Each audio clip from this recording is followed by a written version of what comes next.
بسم اللہ الرحمن الرحیم نحمدہ ونصلی علی رسولہ الکریم اما بعد۔ حالیہ دنوں کورونا وائرس وبا کے پھیلاؤ کے پیش نظر حکومت وقت، عالمی طبی ماہرین اور علماء و مفتیان شرع متین نے نماز باجماعت کے تعلق سے آگاہ کیا تھا کہ مساجد اور دیگر مقامات پر ہرگز ازدحام بھیڑ جمع نہ ہونے دیں۔ مساجد سے اذان اور جماعت قائم کی جاتی رہے، لیکن وہاں کے عملے، امام، مؤذن، فراش، خادم وغیرہ 5 افراد تک اس پر زائد نہ ہوں۔ گھروں میں اور دیگر مقامات پر 5 وقتہ نمازیں انفرادی باجماعت ادا کی جا سکتی ہیں۔ اب سوال جمعے کے دن دوپہر کی نماز کا ہے کہ جمعے کی نماز ادا کی جائے یا ظہر کی، پھر ظہر کی انفرادی پڑھی جائے یا جماعت سے۔ جواب یہ ہے کہ شہر میں جمعے کے روز اصل جمعے کی نماز ہے، اس کا بدل ظہر ہے۔ تمام مساجد میں سرکاری قوانین کے مطابق محدود افراد جماعت سے پڑھ لیں۔ اگر مساجد کو جمعے کے وقت کھلا رکھا گیا تو اس میں لوگوں کے نماز کے لیے کثیر تعداد میں آ جانے کا احتمال ہے۔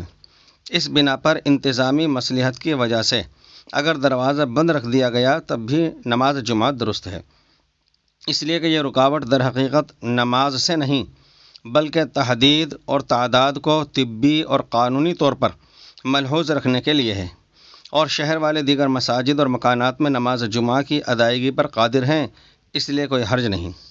البتہ یاد رہے کہ اگر گھروں میں یا آفس میں نماز ادا کی جائے تو وہاں بھی بھیڑ بھاڑ نہ ہو، جو اس وقت وبا سے احتیاطی تدابیر میں سب سے مقدم ہیں اور سرکاری حکم بھی ہے۔ دوسری یہ کہ ہر گلی کوچے اور ہر کسی مکان میں 5 وقتہ نمازوں کی طرح عمومیت نہ اپنائی جائے۔ جمعے کی امامت کے لیے کسی عالم یا حافظ یا مسائل نماز سے واقف باشرع شخص کا انتخاب کیا جائے۔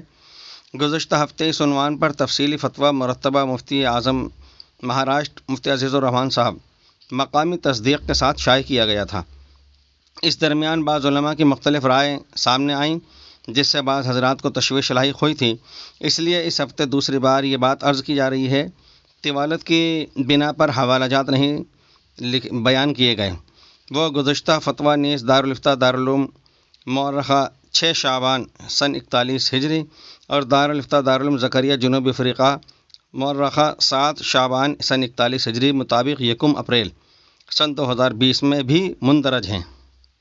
جو حضرات جمعے کے دن جمعہ ادا نہ کر سکیں عذر سے یا بلا عذر کے، وہ ظہر کی نماز اگر انفرادی پڑھیں تو بہتر ہے۔ ویسے بعض معاصر علماء کرام نے موجودہ حالات میں ظہر کی نماز باجماعت کی گنجائش بتلائی ہے، اس لیے اس میں دونوں پہلوؤں میں شدت نہ اپنائی جائے۔ چونکہ اس طرح کے حالات ظاہر ہے کہ بظاہر پہلی مرتبہ ہم اور آپ کے علم کے مطابق ظاہر ہوئے ہیں، اس لیے بعض علماء کرام کی رائے میں کچھ اختلاف بھی سامنے آیا۔ بہرحال اس میں شدت بھی نہیں اپنائی جائے۔ واللہ تعالی عالم۔ محمد ذاکر۔